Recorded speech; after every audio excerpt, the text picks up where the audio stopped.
हुजूर अलैहिस्सलाम पहाड़ी पर तशरीफ फरमा है और करीम महबूब अलैहिस्सलाम ने ऊंची पहाड़ी थी।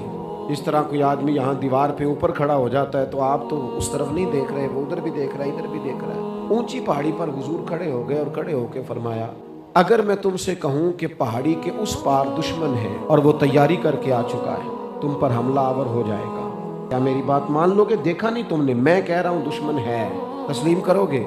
सारे मक्के के लोग जमा थे, कहने लगे क्यों नहीं मानेंगे, आप सादिक भी हैं और अमीन भी हैं, आपकी जुबान से कभी झूठ निकला ही नहीं। मैं अगर कहूं कि उस तरफ दुश्मन आ गया है, तुमने नहीं देखा, मेरी जुबान पर एतबार करते हो? या रसूलल्लाह, आप सादिक और अमीन हैं, आपने कभी झूठ बोला नहीं, खयानत की नहीं, 100% यकीन है, मान लेंगे।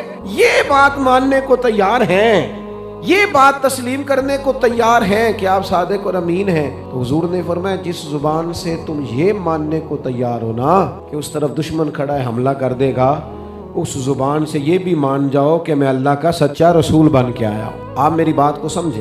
थोड़ी देर पहले बेयक वक्त कह रहे हैं बिल्कुल आप जो कहते हैं हक और सच है, और अब जब कहा मैं रसूल हूँ मान जाओ, तो माज़ अल्लाह ताला अबू लहब कहने लगा आपके हाथ टूट जाएं, आपने हमें इस काम के लिए बुलाया था। तरह तरह की बोलियां बोलने लगे।